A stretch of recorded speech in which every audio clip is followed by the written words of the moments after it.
तो गाइज यार, हम पढ़ रहे थे हिंदी व्याकरण के अंदर संधि के बारे में। पिछले वीडियो में हमने दीर्घ संधि के बारे में पढ़ लिया था। आज के इस वीडियो में हम पढ़ने जा रहे हैं गुण संधि के बारे में। तो देखते रहिए। नमस्कार दोस्तों, मैं हूं मनीष शर्मा और आप देख रहे हैं राजस्थान एग्जाम वाला। तो गाइज यार, गुण संधि को शुरुआत करने से पहले इसकी परिभाषा को जरूर ध्यान में रखना है हमें। दो असमान स्वरों के मिलने पर दोनों नए स्वर में बदल जाते हैं, यानी कि तीसरे स्वर के अंदर परिवर्तन हो जाता है। वो किस में होता है? गुण संधि के अंदर। इसकी पहचान हमें ये ध्यान में रखनी है कि संधि युक्त पद में ए और ओ की मात्रा होती है। सबसे पहले हम नियम देखेंगे।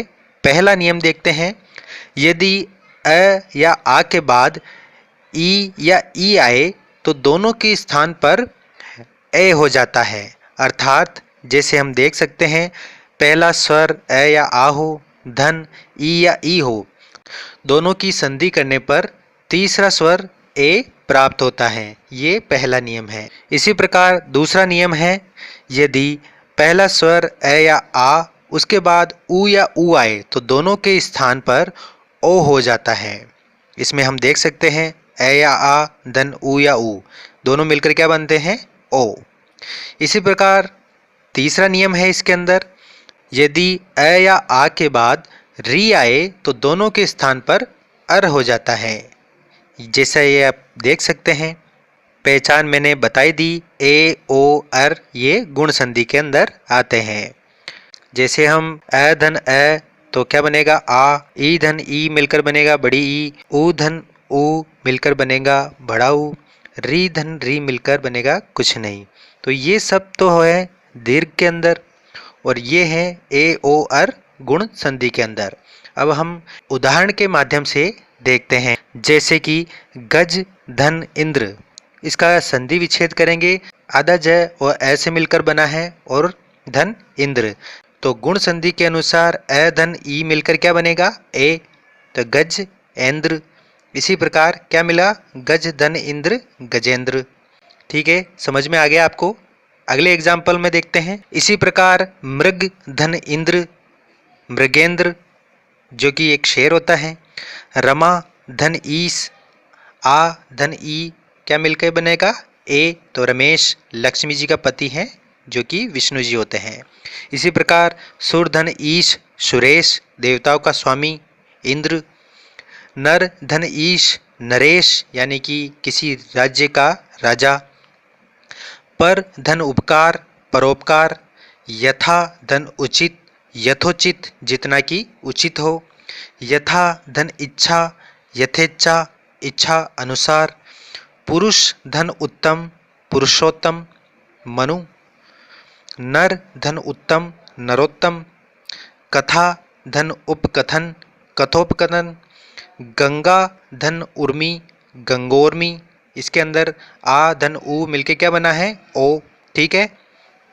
इसी प्रकार महा धन उदय, महोदय। सह धन उदर, सहोदर यानी कि सगा भाई। नव धन उढ़ा, नवोढ़ा नव विवाहिता जिसे कहते हैं, और उढ़ा युवती को कहते हैं। और इसी के साथ हम कांता को देखते हैं। वह स्त्री जिसका पति उसे बहुत अधिक प्रेम करता है, उसे हम कांता कहते हैं। अनुढ़ा वह स्त्री जिसकी शादी नहीं हुई है। अध्युढ़ा वह स्त्री जिसके पति ने दूसरी शादी कर ली है, और उढ़ा युवती को कहते हैं। ठीक है, समझ में आई बात? आगे हम देखते हैं। राका धन ईश, राकेश रात का स्वामी चंद्रमा, उसे हम राकेश कहते हैं।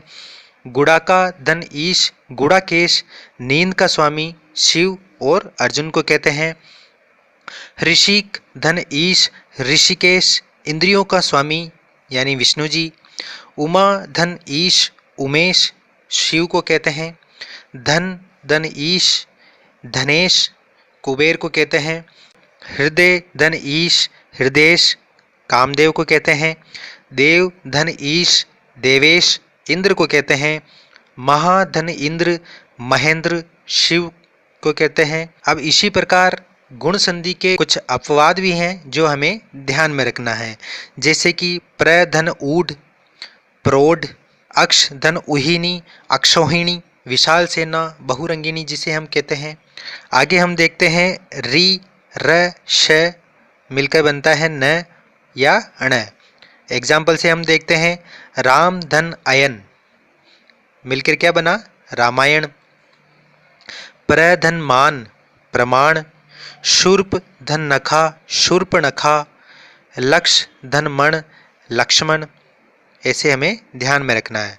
इसी प्रकार हम आगे देखते हैं देव धन ऋषि, देवर्षि। अब ये बना कैसे वो देखते हैं। आधा व धन अ धन ऋषि, तो अ धन री मिलकर बना अर, देव अर षि, इससे मिलकर क्या बना, देवर्षि। इसी प्रकार हम देखेंगे सप्त धन ऋषि, सप्तर्षि। कण्व धन ऋषि, कण्वर्षि। ग्रीष्म धन ऋतु, ग्रीष्म ऋतु। महाधन ऋषि, महर्षि। राजाधन ऋषि, राजश्री। ब्रह्माधन ऋषि, ब्रह्माश्री। वर्षाधन ऋतु, वर्ष ऋतु। महाधन ऋण, महर्ण। इसी के साथ जैसे कि मैंने आपको पहले ही बता दिया था गुण संधि की पहचान, इसे भी आप ध्यान में रख लें। गुण संधि युक्त शब्दों में अधिकांशतः ए ओ की मात्राएं या र आता है और इनका विच्छेद इन्हीं मात्राओं से किया जाता है। ये गुण संधि की पहचान हुई। तो गाइस यार, इस वीडियो में यहीं तक। वीडियो अच्छा लगा है तो वीडियो को लाइक ज़रूर करें और अपने दोस्तों के बीच में शेयर करना बिल्कुल ना भूलें। चैनल को सब्सक्राइब ज़रूर करें ताकि ऐसे ही वीडियो मैं आप तक लाता रहूं। धन्यवाद।